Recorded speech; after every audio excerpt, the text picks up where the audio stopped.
Today, we're in a forest full of tulip poplar, which you actually don't often find in the forest where I'm from. Named after its tulip-shaped flowers, this tree is one of the best for starting fires. First thing you'll notice is the bark has this sort of cantaloupe-looking texture.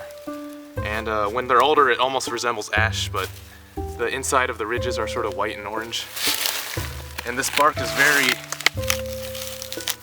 very peelable. It's super satisfying. You should try, actually. Okay. And you can turn this into a bunch of tinder if you just keep breaking it apart and working at it. Just make a nice bird's nest, tinder bundle, anything like that. Just break it into smaller and smaller strands. And even if it's wet, you can do this and then dry it out pretty easily. Sometimes you'll get these little bugs underneath, and those are called snow fleas, or I think scale bugs. Sometimes I find them when I'm drilling into maple trees to tap them, but they're not really harmful or anything. Now, the melon shape of the bark, that you'll see mostly on trees that are like standing up, that are older. But what you also want to learn to identify is the bark of twigs that you'll find on the ground, because usually that's the stuff you need for the fire, and that's all you're gonna find. Having this much tulip poplar crashed onto the ground is pretty uncommon.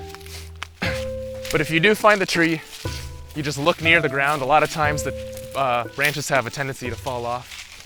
And I sort of look for these cracked horizontal patterns along the bark. There's all these little fissures that are just horizontal, and sometimes they crack vertically along the branch. Sometimes it's also a darker sort of gray color. But of course, you can always just take a branch and test to see how easy it is to strip the bark off. And then you know you've got the right thing.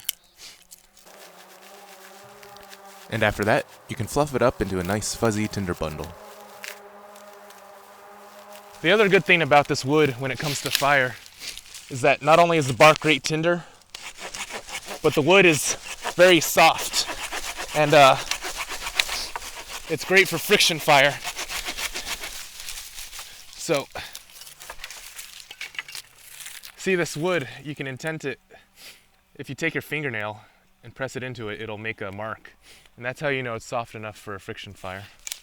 Now, if you are making a friction fire set, the way you want to chop your wood is first in half. You're just going to split it like that, and then take one of the pieces and chop it into quarters. Oops.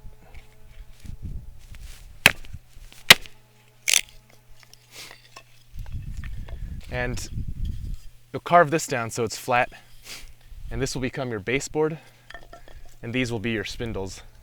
And what you'll have in the end is a little baseboard like this and your spindle. And these are both of the same tulip poplar wood, and that way they can grind into each other evenly and create a lot of dust. So we're not going to do friction fire today because we're kind of running out of sunlight, but well, that's my excuse. But I will show you that you can spark this bark up really well once you fluff it up, get it all fibrous. All you need is your ferro rod. Might as well feather this a little bit. And then you just take your ferro rod and spark it up a bunch until it catches. Like that.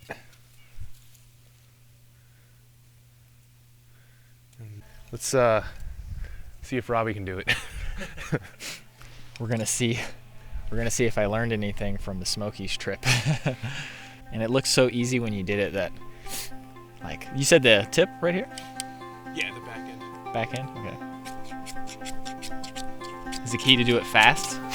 Yeah, and it's like, well, some people do long strokes, but I actually do short ones as if I'm scraping material off. And sometimes I put my thumb right, like on the tip of it, so I have more control. Yeah. Like this? Yeah, well, either thumb actually works. Using your other one might work too. I'm not sure I understand the mechanics of this. So the back of the spine has a 90 degree, and it just, well, if you want to use the sharp end, that might be easier for you actually. Just really fast, like. Try having it perpendicular to the rod.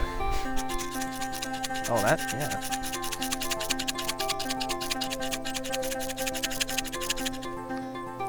feel like that's really gonna dull your knife. It is, but it's... Here, maybe come show me again how you did it, and then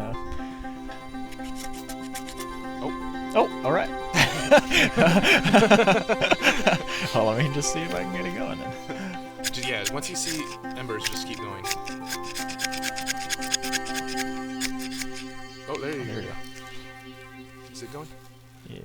Oh, yeah. Oh, now you want to move the bundle so that the flames go up into it. Yeah. There you go.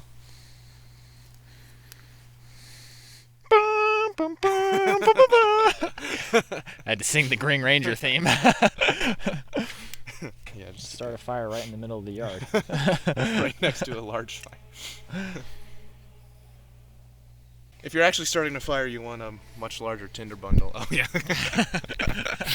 If you're actually starting a fire, you want a much larger tinder bundle and a lot more wood. Small pieces of wood too.